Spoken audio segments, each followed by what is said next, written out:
and Wax program with Fibber McGee and Molly.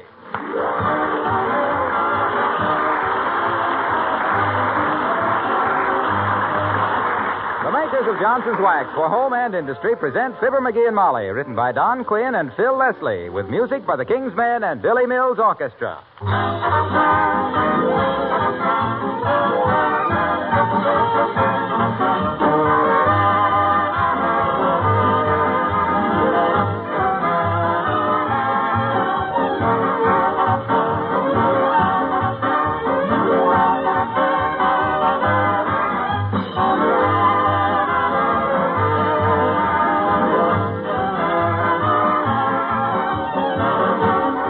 Not many people are buying new linoleum today because there's a limited amount available. But in over 1 million homes, linoleum floors are being kept new-looking with Johnson's self-polishing Glow Coat. Not only new-looking either, because the regular use of Glow Coat, they will last 6 to 10 times longer.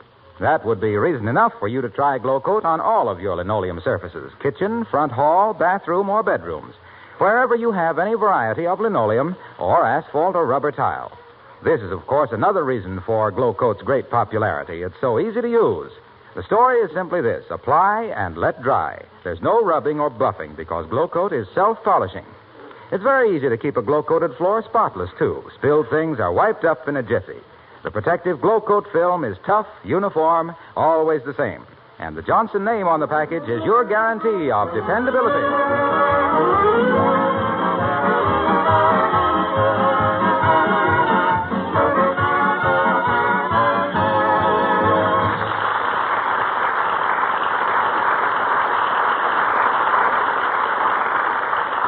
Fortunately for his wife and his close neighbors, the Squire of 79 Wistful Vista is not a profane man because he's just got his monthly bank statement. And you know what that does to Mr. McGee of Fibber McGee and Molly.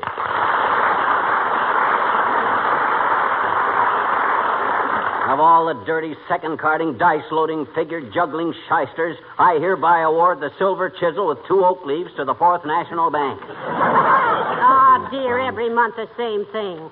What have they done now? Look at this bank statement. Just look at it. They disagree with my figures again. They say my balance is $34.12. According to my check stubs, it's $35.62. They're jipping me $1.50. Maybe you wrote a check and forgot it, dearie. Impossible. I got a memory like an elephant. Yeah, and just as highly overrated. You've never yet nailed the bank in a mistake, have you? Oh, haven't I? Well, how about the time they spelled my name Flitter McGee? No, I mean a financial mistake. Well, they're not perfect. How about this $1.50? Say, by the way, didn't you buy a book for $1.50 last month? A book? On glass blowing? Oh, my gosh, I did at that. Doggone it, and I was sure I had them this time. Well, even if you had, they're entitled to a mistake now and then. Bankers are only human. I'm not so sure of that either. I never did decide what old man McDonald was. He's got eyes like a mackerel, a voice like a bull, the soul of a hyena, and a handshake like a bucket of guppies.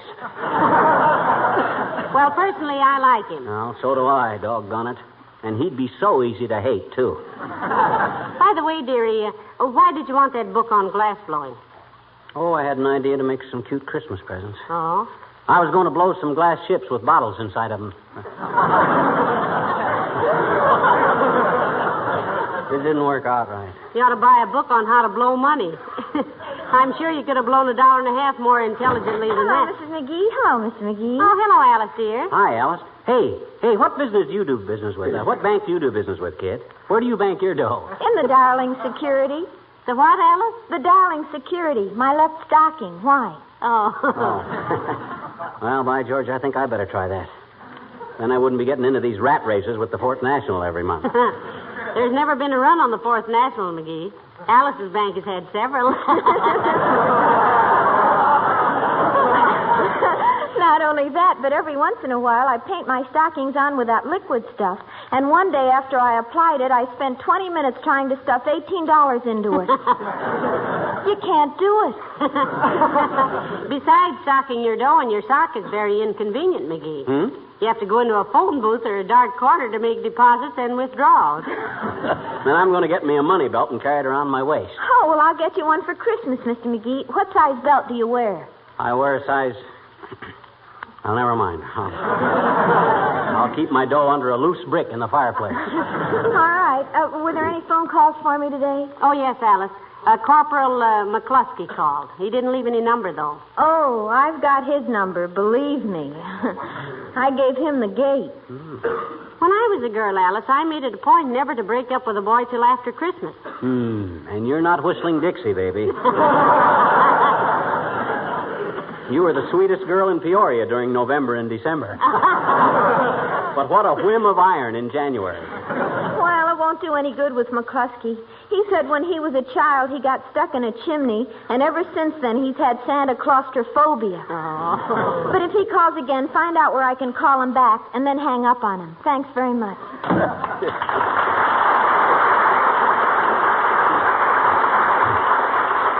You know, it's a good thing I didn't know as many boys when I was young, McGee. Why, Molly? Well, if I'd have had any basis for comparison, I probably wouldn't have married you and think what I'd have missed. Oh, I don't know, Tootsie.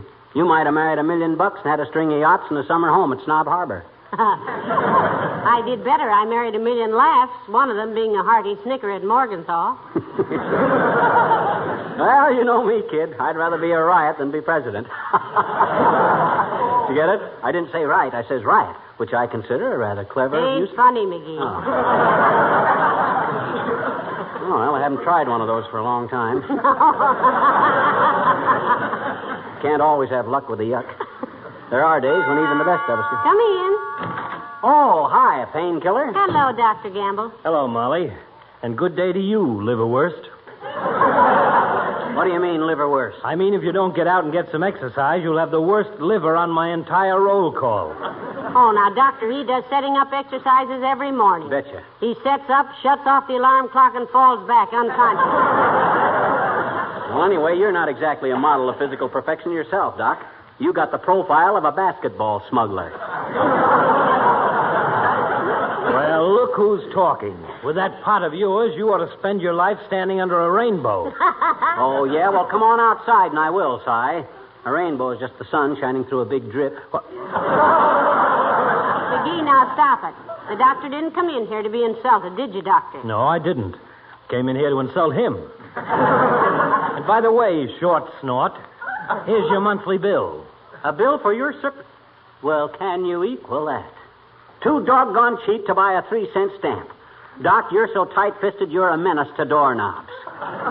Why, you're cheaper than my cousin Gurney, who was a counterfeiter and still got the first dollar he ever made. Why, if you... Now, McGee, please. We'll send you a check in a day or so, Doctor. Thanks. Got a cigarette, McGee? Cigarette? No, I haven't, Doc. I have a cigar? No, thanks. Just want to smoke, not fumigate. Those cigars of McGee's are pretty strong, Doctor. He inhaled one once, and I had to give him artificial respiration for 40 minutes. Ah, strong my clavicle. Pure Havana wrapper. That isn't a wrapper, sonny boy. That's a shroud. You sure you haven't got a cigarette lying around? I haven't been able to buy any all day. Sorry, Doc. Nary a gasper. Oh, well, maybe one of my patients will be a cigarette smoker. I can order him to lay off for a few days and smoke his myself. Well, I better be running along. Don't be in a hurry, Doctor. Well, I got to get to the hospital, Molly. Have a few ejections to perform. You mean injections, Ignatz? I mean ejections.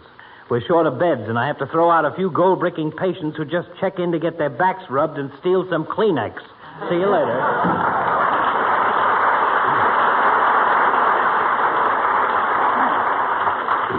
Isn't he a sweet old character? He's a tight-fisted old buck hunter. That's what he is.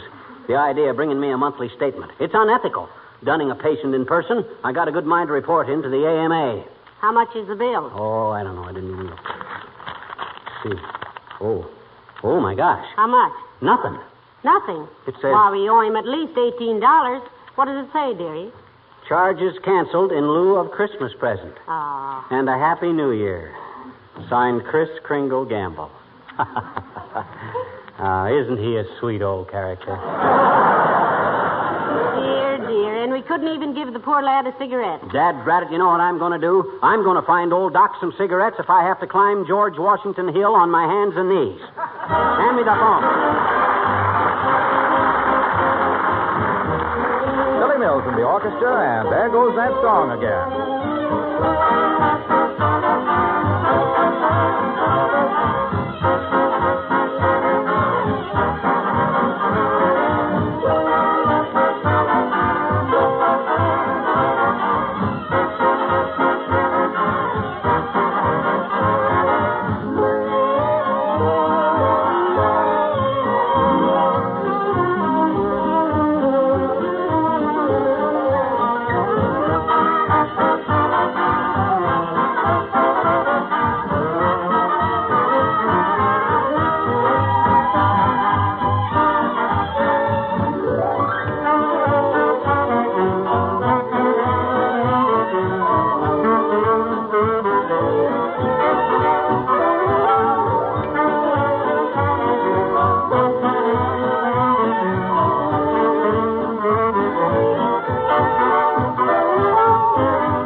Have you found out yet where you can get the doctor some cigarettes, McGee? No, and I've called every drugstore and tobacco shop in town. Can't find any cigarettes anyplace. Heavenly days, I'd like to have a package myself.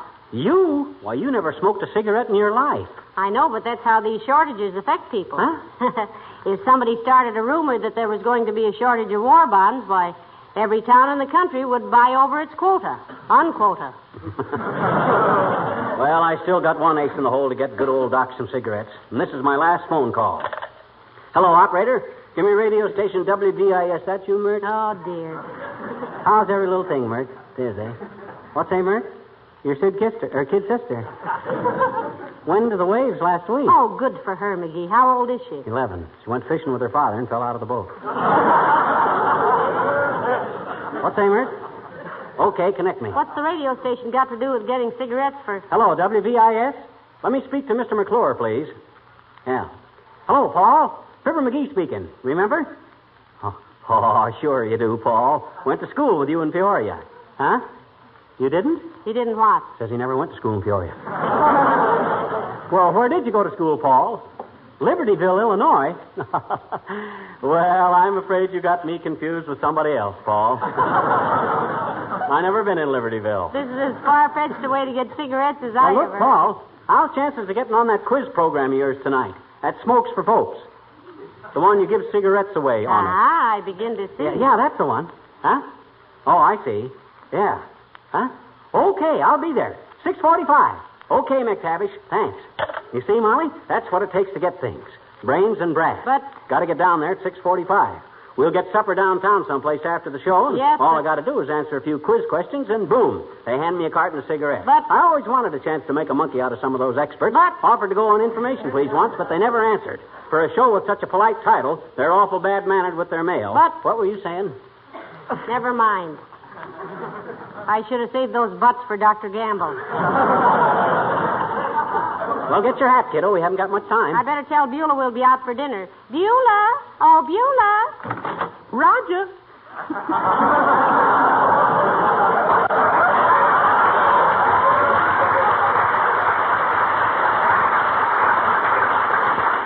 Look, Beulah, I and Mrs. McGee will be out tonight for dinner. Take the evening off if you want to. Well, thank you very much, sir. But you remember you asked me for chicken and dumplings tonight, and they're highly unappetizing in a state of frigidity. Well, it's too bad, Beulah, but an emergency has arisen. Okay, ma'am, but it sure is a shame to check that chicken and dump them dumplings. Well, put them in that thermos jug and take it home with you, Beulah. And when you get to the neck, think of Mr. McGee. He's sticking his out tonight. In what, if I may inquire, way, ma'am? It's going to go on the air tonight, Beulah, at WVIS. Listen in at 7 p.m. Well, strike me pink, if possible. What do you know about acting on the radio, sir? If you get yourself out on a leaf? You mean out on a limb, Beulah? No, ma'am. Sound like his father out in there. Oh, I don't know. Well, to tell the truth, Beulah, he's going to appear on that quiz program, Smokes for Folks. You ever been on one of them whodunits before, sir? No, well, this is a quiz show, Beulah. A whodunit is a mystery. Yes, ma'am, and begging your pardon, this one ain't going to be solved to my satisfaction until around 7:30. Well, don't worry, Beulah. I can handle it. Oh, he's just panting to get at it, Beulah. Well, I hope I can control my breathing when I go up against that microphone. One thing I hate to have is pants in my answers.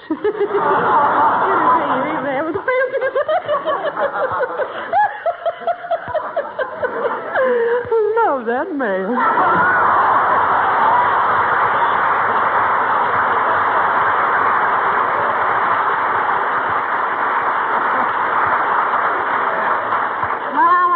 And put my face on, McGee. You be sure the heat's turned down. Your cigars are out. Okay.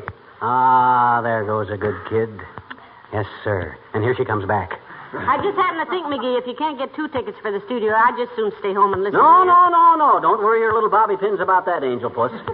I'll get us in. Now, you hurry up and slink into your mate. All right, I was merely trying to be helpful. Yes, sir. A good kid. Forget my own name. My gosh, what is my name? Oh, I know. Now what? Come in. Hi, mister. Oh, hello there, Teeny. What you got your hair on for, mister? You just get home, huh? No, I'm just going out, sis. I'm going on the radio tonight. It's a quiz show. Smokes for Folks. Oh, boy, that's wonderful, mister. Gee, you gotta be awful smart for that, I bet you. Yeah, they've been after me for some time to appear, sis, but I finally gave in. My daddy was on the radio once. He was, huh? Hmm? I said he was, eh? He was what? Your daddy was on the radio once. I know it. But he fell off. He what? He fell off. What? He just got on the radio so he could reach the chandelier on account there was a bulb burn out. Oh. I said, oh. Oh. Hey, mister, I got a dandy idea, I bet you. Look, let me ask you some questions and see if you can answer them. It'll be dandy practice for you, I bet you. Shall we do it? Shall we? Shall we? Shall we? Well, that's the first constructive thing you ever said, sis. Nothing like a little warm-up. Fire away. Okay. Where does quinine come from? From the bark of the cinchona tree, sis. Oh? Though I understand they can now make it sympathetically in the laboratory. Oh. Okay. Now, wait till I write that down, mister. Okay. Second question. Shoot. If you had 6 apples and you had to divide with your brother, so he'd have 2 apples less than you, how many apples would you give him? Why, that's easy. I'd give him 2. Gee, you're awful fast, mister. Sure. My uncle was a lightning calculator, sis. He miscalculated one day and got struck. Next question. You're funny. Okay. If Farmer Jones had 12 head of mules, and he divided them up among his 3 sons so that one son had twice as many as the other 2 put together, how did he divide them? I got you there, sis. I remember that one from grammar school. One son gets 1 mule, one son gets 3 mules, and the other gets 8. 1, 3, and 8. Yep. Okay, mister. Thanks ever so much. Thanks? For what? Doing my homework for me.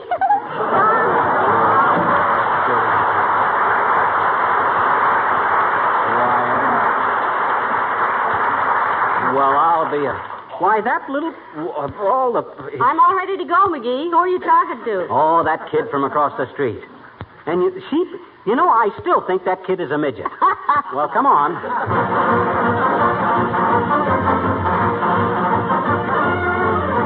Well, this way, Molly, down the hall here. It's in Studio C. My goodness, aren't you nervous, McGee? No, not a bit. Take your hat out of your pocket and get that handkerchief off your head there. Hey, isn't that Harlow over there? Where? The guy standing in the corner reading the paper? I can't see his face. Let's go over there and see. And that's why Johnson's Wax is the finest protection money can buy. The finest protection money can buy. Better underline protection. For floors, furniture, and woodwork.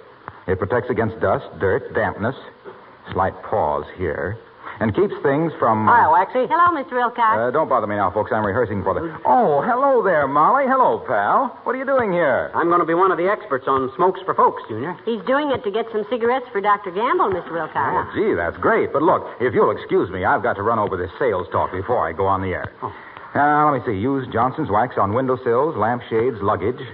And better say, or luggage. Yeah. No, that's all right. Windowsills, lampshades, luggage. Johnson's Wax seals the pores of wood and leather against the elements, and, Hey, Fibber, did you say you were on Smokes for Folks? Sure. Why? Well, gee, you've only got a minute to get into the studio. Hurry up. It's right in that door there, Studio C. See you later. Oh, thanks, Junior. Come on, Molly. We'll see what Franklin P. Adams has got that I haven't got, besides a mustache.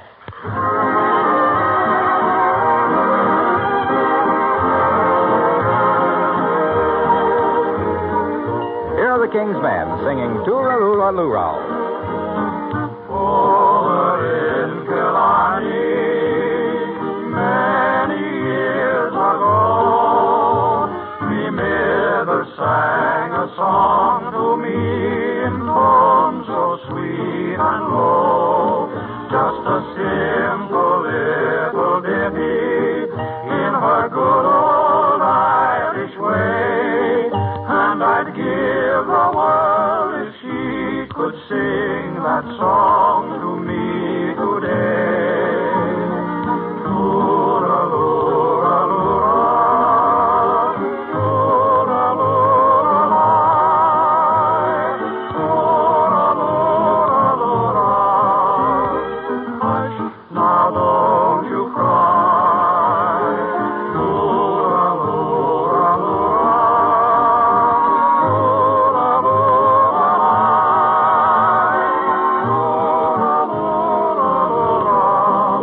That's an Irish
Come now, Mr. McGee. I'm sure you know what state the Statue of Liberty is in. Think now. No coaching from the audience, please. Statue of Liberty. Well, that's on Ellis Island. And Ellis Island is... Think hard, Mr. McGee. And by the way, how do you like this new jersey I'm wearing? Oh, that's very good looking. But don't waste my time now. I'm trying to think. You have 25 seconds left, Mr. McGee. In what state is the Statue of Liberty? McGee, it's in New... Please, no coaching. New York. Oh, I'm sorry, Mr. McGee. I think you'll find that the Statue of Liberty is on Bedloe's Island, which belongs in New Jersey. And that gives you a score of 17 against 19 for the other surviving contestant, Mr. Egbert Crabtree. You may sit down for a minute, Mr. McGee. Oh, thanks, Bud. All right, Mr. Crabtree. If you'll select the questions from the old... McGee, you're doing wonderful. Oh, gee, I don't know, Molly. He got me with that fourth question. You mean who wrote the autobiography of Benjamin Franklin?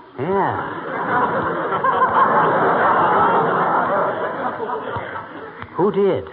Well, I don't know, and I don't think it's a fair question. My goodness, a person can't read every book that's printed. Well, I should say not. I don't see why... Boy, listen to him hiss that guy Crabtree. No, they're asking us to keep quiet. Huh? Oh. Listen. Now, take your time on this question, Mr. Crabtree. Here are 3 questions about dancing. You get 2 out of 3. First, what dance originated in Hawaii? Well, I think it's the, No coaching. No coaching, please. Come, Mr. Crabtree, the dance of Hawaii. What would you do in a grass skirt? Well, I think I'd blush because, see, I'm not... Time's up on that one, Mr. Crabtree. It's the hula. Second question, what is a popular dance tune in South America? The waltz? No, Mr. Crabtree, the waltz is not a South American dance. Well, the waltz is just one revolution after another, so naturally I thought... The samba, Mr. Crabtree. Now, the third question. What dance around 1912 was named after a bird? The, bird. Foxtrot? Oh, no, a fox isn't a bird. I'm talking turkey to you, Mr. Crabtree. Your time is almost up. I can't seem to think. Oh, I'm sorry, Mr. Crabtree. It's the turkey trot. Sit down, please. All right, Mr. McGee. If you'll step up to the microphone again, your last question. If you answer correctly, you will beat Mr. Crabtree by 1 point. Well, let's get at it, Bud. I'm here on business. Hand me a question. Take a question out of the old tobacco box, Mr. McGee. Some of them are squirrely, but it's all for Hurley, the burly cigarette that's secretly blended with rubber. So the ashes bounce right off your vest. All right, Mr. McGee, have you selected a question? Yes. That's fine. And here's your question. Name 10 American Indian tribes. 10 Indian tribes, eh? Be a feather in my cap if I answer that one, won't it, Bud? No wasting time, Mr. McGee. Better get started. 10 Indian tribes. Okay. Osage, Potawatomis, Shawnees, Illinois, Kaws, Crows, Delawares, Navajos, Ottawas. How many is that? That's 9. 1 more to go, and you'll be the winner. Come now, 1 more Indian tribe. Oh, my gosh, I certainly ought to be able to... Of course, if you lose, nobody can sue you. Sue you. Oh, why should anybody sue me? You're trying to confuse me. 30 seconds to go, Mr. McGee. 1 more Indian tribe. Apache. No coaching, please. Apache.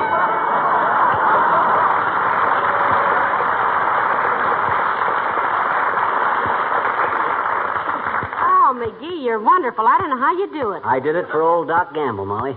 But I won him his cigarettes. Oh, boy, oh, boy. By George, when I start out to do something... Ladies and gentlemen and contestants, the Hurly-Burly Tobacco Company, makers of that fine Hurly-Burly cigarette, the cigarette that's quick on the draw, so round, so firm, so hard to get. Thank you all for being here for Smokes for Folks. For the loser tonight, Mr. Egbert Crabtree, a carton of Hurly-Burly cigarettes. And for the winner, Mr. Fibber McGee, this beautiful gold-mounted cigarette holder. Well, I'll be a cigarette holder. Oh, sure.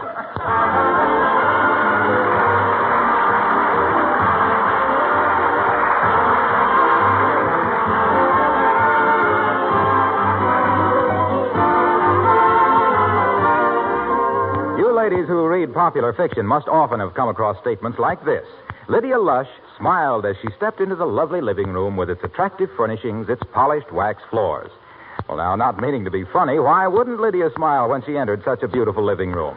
Makes you feel happy to be in beautiful surroundings. And I don't mean expensive ones either. The simplest rooms are more attractive when the surfaces of their floors, furniture, and woodwork are gleaming with wax-polished beauty. Try it yourself, and you'll see what I mean. If it were hard work or expensive to have wax protection, you might have to think twice about it. But Johnson's Wax is so inexpensive that its cost is negligible. And saves you so much work all through the year, you'll gladly give it that first waxing. And besides making your things last longer, it gives you a healthier home, because Johnson Waxed Home is a clean home. Have I said enough? Now do you know why Lydia smiled?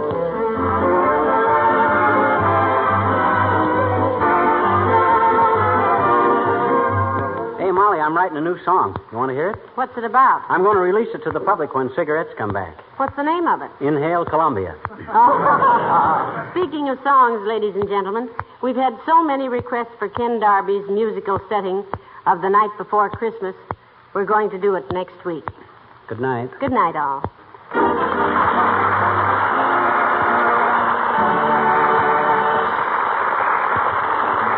This is Harlow Wilcox speaking for the makers of Johnson Wax Finishes for Home and Industry, inviting you all to be with us again next Tuesday night. Good night. This is the National Broadcasting Company.